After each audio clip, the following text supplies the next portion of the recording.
He's also completely caught by his own strategy, which was to portray the other guy as being older and less able to function on a day-to-day basis than he was. He wanted to be the energetic, younger candidate, despite his age and his occasional meandering. And that has completely backfired on him. He now looks like the guy who is almost 20 years older than her.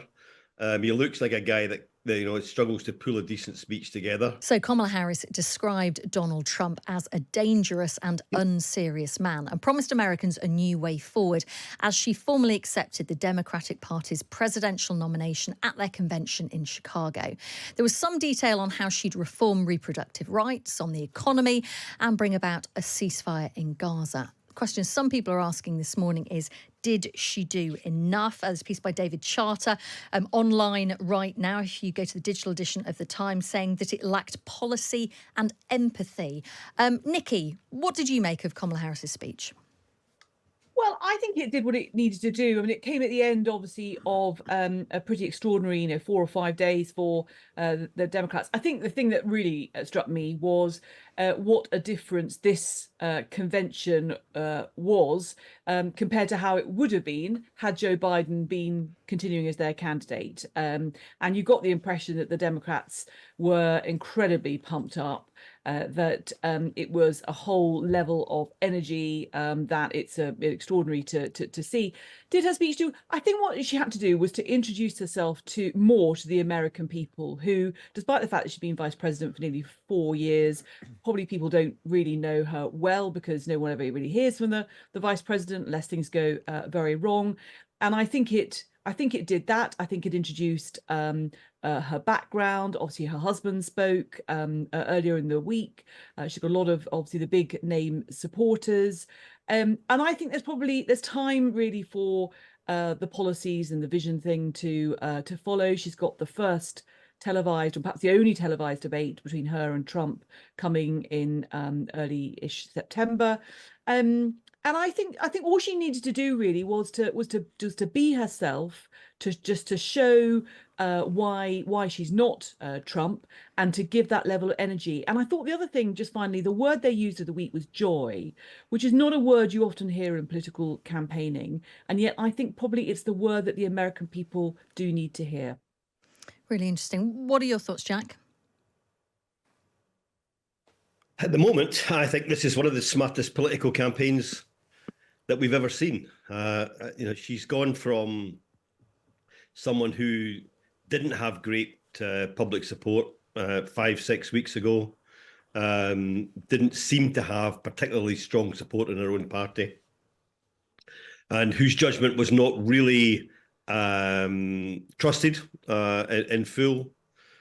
And I think she's shown in the tone of the campaign, the energy she's given to it, the sort of determination and strength from time to time that she's shown, and in her pick for a vice presidential candidate, she's shown characteristics that most of us had never seen before, even those of us that watch the Democrats very closely. I also think I think the use of the word freedom is incredible. I'm looking at this and I am literally punching the air with delight.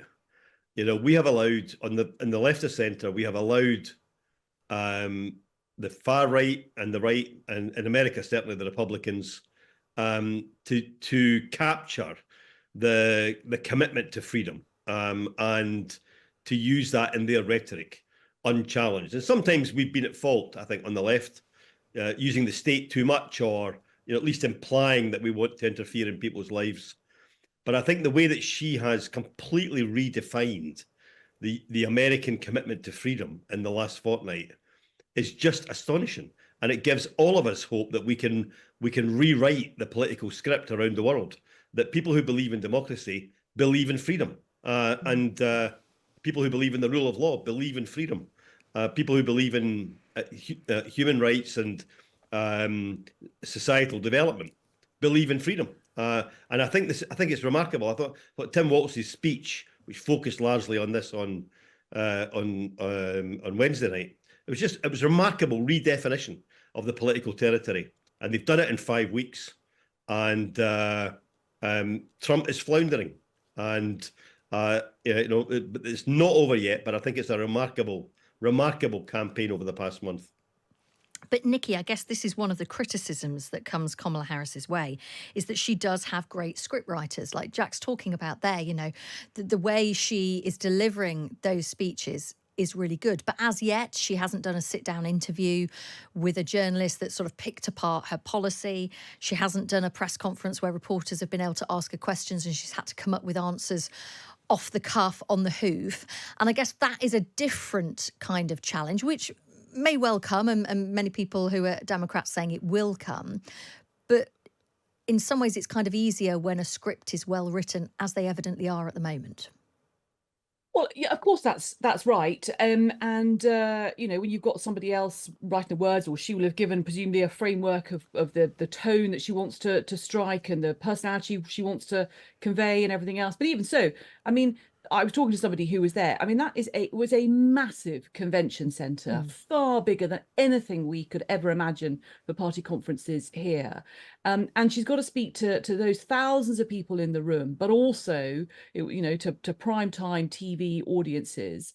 And I think there was a question mark about, she hasn't done a speech that big. Could she do that? She's done that. She's more than done that. And I think, you're right, Chloe, which is obviously now comes, more detailed media scrutiny and interviews. I think the debate in September will be a critical moment. I mean, that was the moment that undid Joe Biden, for example. So there is lots more to come. But she has so far met every hurdle that people have said, can she do this? Can she do that?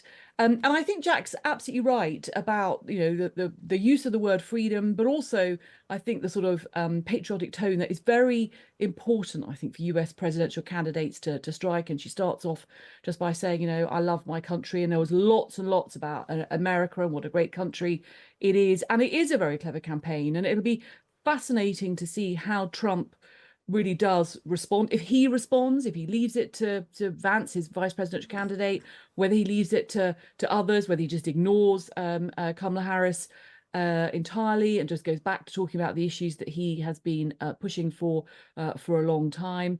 But look, it's going to be a very tight contest. There's no doubt about it. Yes, Kamala Harris has put the Democrats back in contention, but there is still a long way to go before we get to that first Tuesday in November.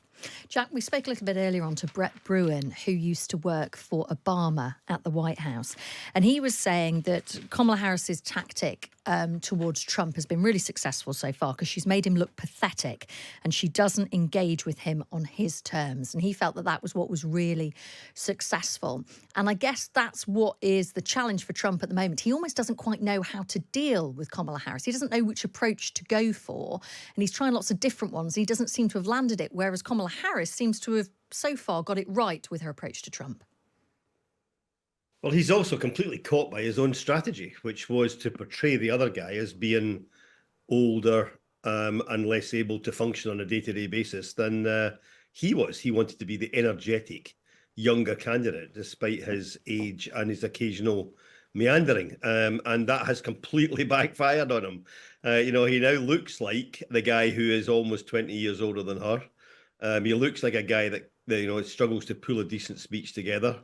And I think the debate, I agree, the debate is going to be fascinating. And I really like the way that she has, she maybe hasn't set out lots of detailed policy positions, but most American elections are not about lots of detailed policy positions. There are one or two big picture issues that really divide people, and you need to win that argument for your side. But the other thing is to set out the perception that people, or convince people that you can be their leader. That's what they're most looking for. Are you going to stand up for them? Are you going to be their leader? Can they trust you to make the day-to-day decisions better than the other person? And I think she's been very smart. Hillary made a bit of a mistake maybe back in 2016 talking about the glass ceiling all the time. She hasn't referred to that. She's not trying to get elected to do something that nobody's ever done before. She's trying to get elected because she's going to be a better president and she's got a better vision for the country. I was at the Obama convention in 2008 in Denver, Colorado, where the big theme was, yes, we can. And at that point, it was all about cracking that first ever black president with a young, articulate, smart candidate. On this occasion, it's much more about, do you want a president who's serious, who's on your side, and who's going to put together a team who's going to run the country well, but also believes in hope and opportunity and raising people's living standards. And I just think she's getting the tone right so far. It's a long way to go. It's very, very close. Americans are conservative with a small c by instinct. But if she can persuade all those in the middle ground that she's not a threat to them, and she will protect them and look after them, and let him portray himself as this old guy whose speeches are wandering all over the place and who's defensive and a little bit oversensitive, then I think she's got every chance of making even more progress.